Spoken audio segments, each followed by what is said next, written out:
Selamat pagi anak-anakku yang melaksanakan pembelajaran pagi. Juga selamat siang bagi anak-anakku yang melaksanakan pembelajaran di siang hari. Anak-anak, bagaimana kabar kalian? Masih semangat belajar ya? Harapan ibu kalian tetap sehat. Nah, anak-anakku, sebelum kita belajar, mari kita berdoa lebih dahulu agar keselamatan, kesehatan, dan apa yang kita pelajari nanti bisa bermanfaat. Ibu pandu dari sini ya. Berdoa menurut keyakinan masing-masing. Mulai.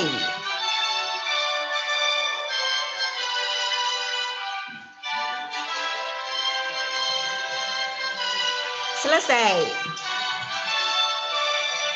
Anak-anakku, setelah kita berdoa ini, nanti sekali lagi kesehatan ada pada kalian semua ya.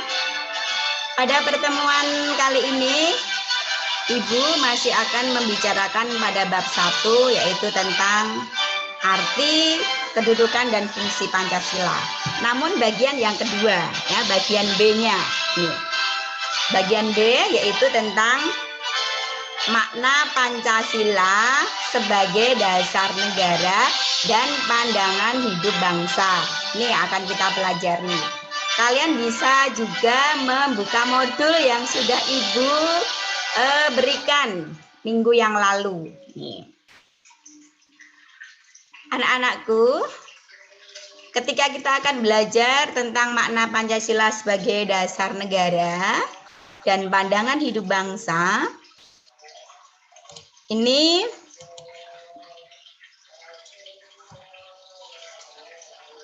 makna Pancasila sebagai dasar negara. Nah, sekarang kita lihat. Dasar hukum Pancasila dikukuhkan sebagai dasar negara. Tertuang di dalam atau tertuang di mana saja dasar hukum Pancasila sebagai dasar negara itu? Tertuang di 4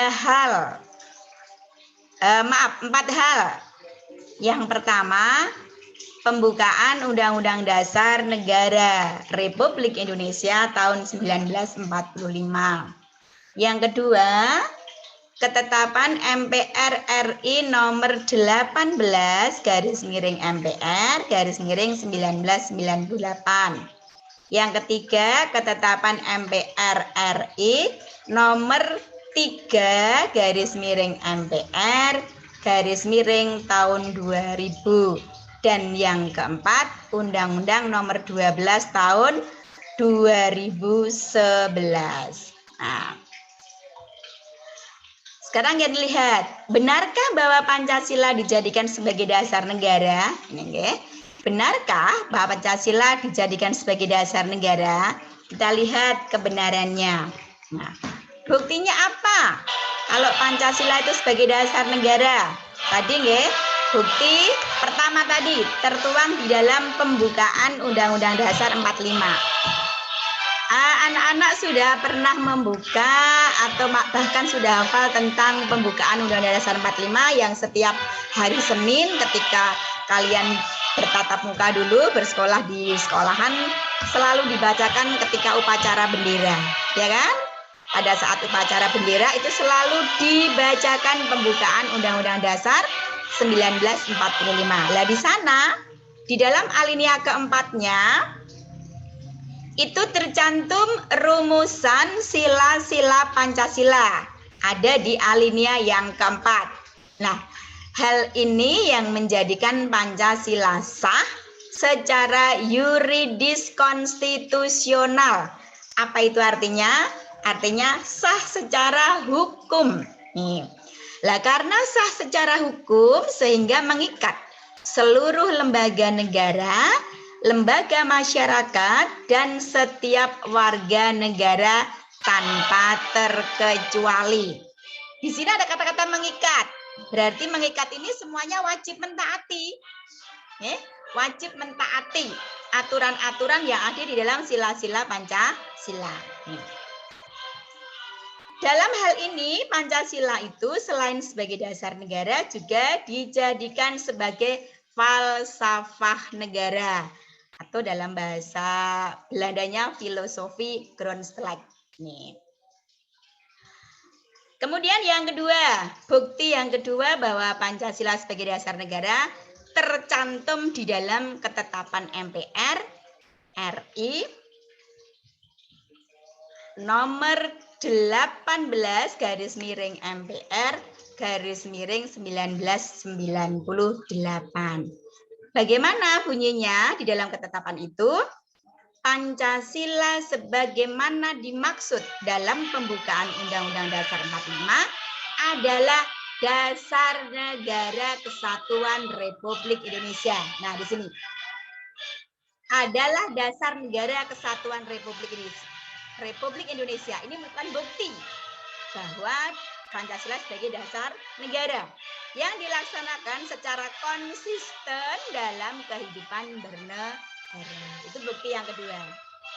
Selanjutnya kita lihat bukti yang ketiga, yaitu terdapat di dalam ketetapan MPR RI nomor 3 garis miring MPR tahun 2000. Bagaimana gambarannya di dalam Pancasila dalam ketetapan MPR tersebut? Bahwa Pancasila itu sebagai sumber hukum di Indonesia. Nah, isinya seperti apa toh? Pasal 1 TAP MPR nomor 3 MPR tahun 2000 itu, Anda lihat di sini. Apa itu sumber hukum? Sumber hukum adalah sumber yang dijadikan bahan untuk menyusun peraturan perundang-undangan. Terus yang kedua, sumber hukum itu ada dua. Ada sumber hukum tertulis dan ada sumber hukum tidak tertulis. Sumber hukum yang tertulis itu contohnya apa? Barangkali anak-anak ada yang tahu, bisa menjawab. Nah, contohnya tertulis, sudah ditulis. Undang-undang dasar, nah itu termasuk hukum tertulis. Ada undang-undang, itu termasuk hukum tertulis. Ada peraturan pemerintah, peraturan menteri, nah, itu termasuk hukum yang tertulis. Perda itu juga tertulis. Ada hukum yang tidak tertulis di sini. Contohnya apa hukum tidak tertulis itu? Hukum tidak tertulis itu contohnya konvensi. Konvensi itu apa? Konvensi itu hukum tidak tertulis tetapi dilaksanakan. Dalam pelaksanaan dilaksanakan terus-menerus berulang-ulang. Contohnya kebiasaan, hukum adat, kemudian pidato kenegaraan setiap tanggal 16 Agustus menjelang hari kemerdekaan itu Presiden selalu menyampaikan pidato kenegaraannya. Nah, ini bisa dimasukkan di dalam sumber hukum yang tidak tertulis. Nah, sumber hukum dasar nasional adalah Pancasila yang tertulis dalam pembukaan alinea yang keempat. Seperti tadi yang sudah Ibu sampaikan tadi, bahwa di dalam alinea keempat pembukaan Undang-Undang Dasar 45 itu tertulis sila-sila Pancasila. Nih, bagaimana anak-anak? Terlalu cepat mungkin Ibu menyampaikannya? Atau kurang paham, kurang jelas, nanti bisa kalian ulang kembali, nggih, artinya videonya diulang, dilihat seperti itu. Ya. Lanjut. Nah.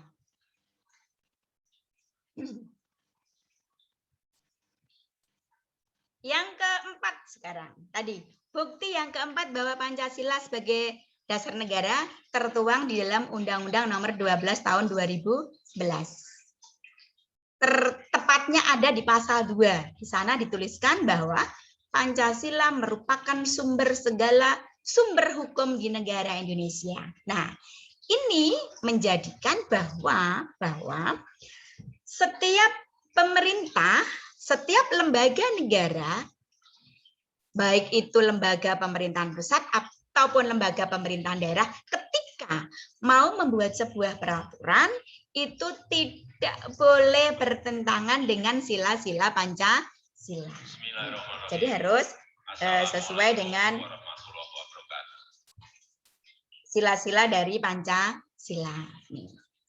Hal ini berarti setiap materi muatan peraturan perundangan tidak boleh bertentangan dengan nilai-nilai yang terkandung dalam Pancasila. Jadi itulah 4 bukti bahwa Pancasila sebagai dasar negara. Lanjut.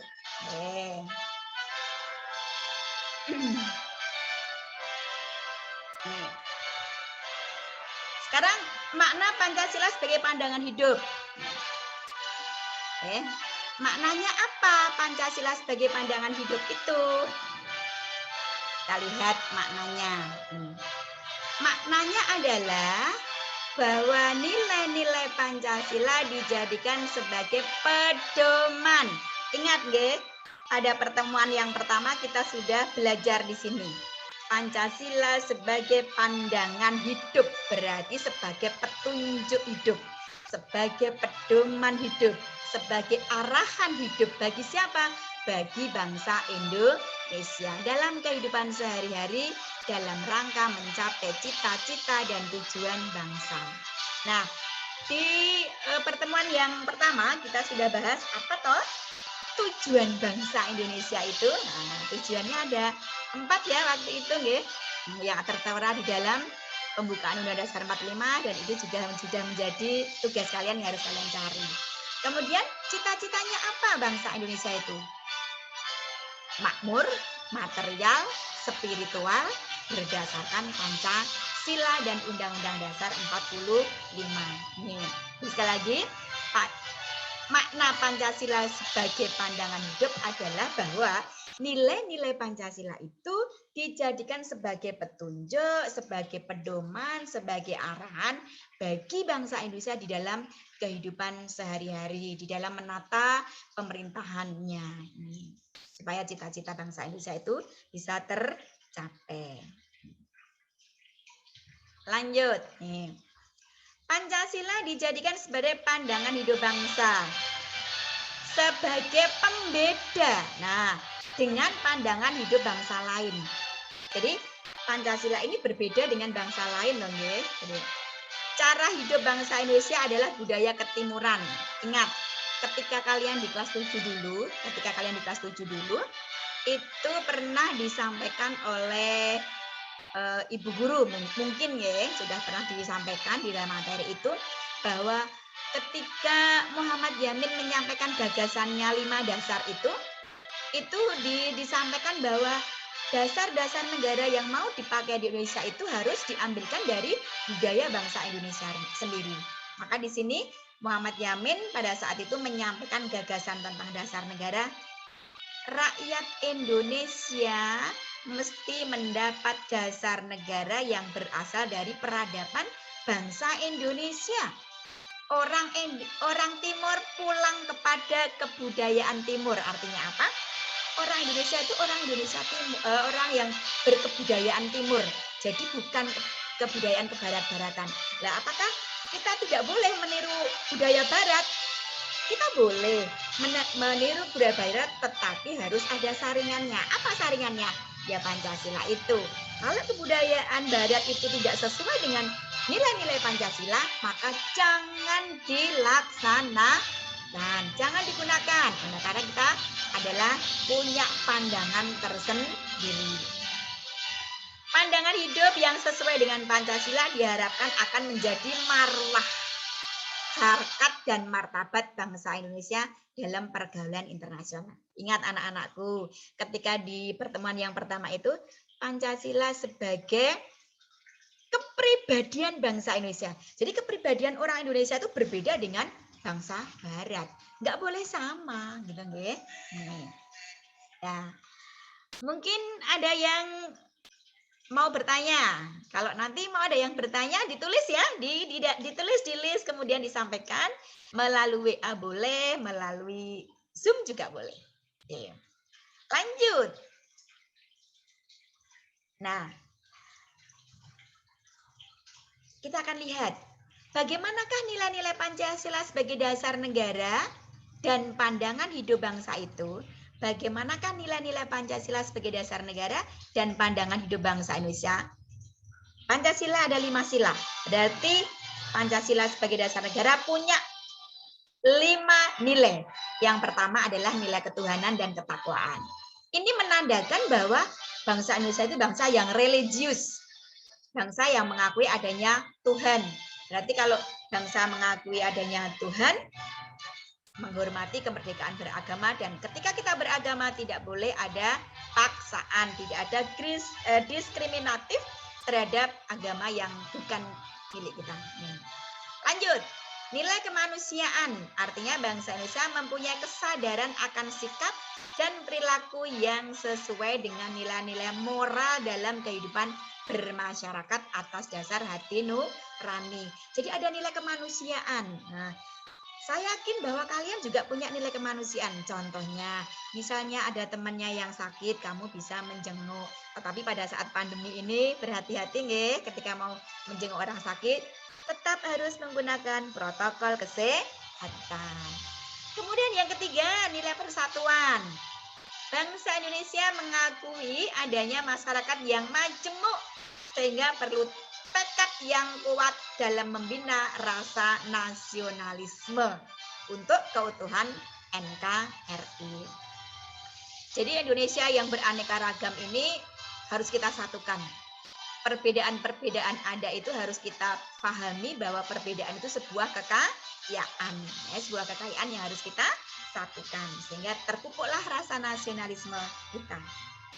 Yang keempat, nilai kerakyatan, artinya bahwa pemerintahan dari rakyat, oleh rakyat, dan untuk rakyat. Nah, seperti yang disampaikan oleh siapa? Abraham Lincoln, ya. Seperti yang disampaikan oleh Abraham Lincoln bahwa demokrasi itu artinya pemerintahan dari rakyat, oleh rakyat, dan untuk rakyat. Itulah paham demokrasi yang intinya musyawarah mufakat harus berjalan di tanah air Indonesia. Nilai yang terakhir adalah nilai keadilan. Masyarakat Indonesia punya tekad, punya kebulatan untuk mencapai keadilan bagi seluruh rakyat Indonesia. Ingat, bagi seluruh rakyat Indonesia. Nah, jadi semuanya berhak untuk mendapatkan sebuah keadilan. Itulah nilai-nilai Pancasila sebagai dasar negara dan pandangan hidup bangsa. Nah, kita lanjutkan anak-anak. Itu tadi bab 1 bagian kedua. Kita lanjutkan pada bab 1 bagian yang ketiga, yaitu menyadari pentingnya kedudukan dan fungsi Pancasila. Lagi kita lihat di sini. Menyadari pentingnya kedudukan dan fungsi Pancasila dalam kehidupan bernegara. Bagaimana karakteristik sila-sila Pancasila? Karakteristik itu apa toh? Karakteristik itu ciri. Nah, ciri-ciri sila-sila Pancasila. Pertama, sila ketuhanan. Tadi sudah Ibu sampaikan bahwa warga negara Indonesia itu wajib memiliki sebuah agama, harus punya sebuah keyakinan. Nah, kalau kita sudah punya sebuah agama, sudah punya keyakinan yang kita betul-betul kita yakini, kita harus menjalankannya sesuai dengan perintah agama yang kita anut. Kemudian, kemanusiaan yang adil dan beradab. Berarti setiap warga negara Indonesia mempunyai kewajiban menjaga hak dan kewajibannya. Negara itu hak dan kewajibannya itu harus jaga, harus berlaku secara seimbang gitu ya. Jangan hanya menuntut hak terus sementara kewajibannya tidak dilakukan, tidak ya. Saya yakin pasti anak-anak kewajiban dulu diselesaikan baru kalian bisa menuntut haknya. Yang ketiga, persatuan Indonesia. Pancasila sebagai alat pemersatu bangsa yang beraneka ragam. Ingat tadi nggih, bangsa Indonesia itu bangsa yang majemuk yang banyak sekali. Coraknya banyak, bahasanya banyak, iya kan, budayanya banyak. Ini harus kita satukan gitu. Kemudian kerakyatan yang dipimpin oleh hikmat kebijaksanaan dalam permusyawaratan perwakilan tadi. Inti dari sila keempat ini cirinya adalah musyawarah. Jadi segala sesuatu itu harus musyawarahkan dulu. Ketika ada persoalan-persoalan, baik itu persoalan besar maupun persoalan kecil, itu langkah pertama yang harus diambil adalah musyawarah. Baru nanti ketika musyawarah tidak bisa tercapai, dilaksanakan yang namanya suara terbanyak. Ini dibentuknya yang pernah dilaksanakan di Indonesia adalah dalam saat pemilu itu. pemilihan baik itu pemilihan legislatif maupun eksekutif. Yang kelima, keadilan sosial bagi seluruh rakyat Indonesia. Negara dalam arti pemerintah punya kewajiban mewujudkan keadilan. Jadi tadi pemerintah bagaimana mengupayakan bagaimana supaya warga negaranya itu semuanya menjadi warga negara yang makmur. Menjadi orang yang betul-betul makmur material dan spiritual. Lanjut. Membiasakan perilaku yang sesuai dengan nilai-nilai Pancasila dalam berbagai kehidupan. Bagaimanakah membiasakan perilaku yang sesuai dengan nilai-nilai Pancasila?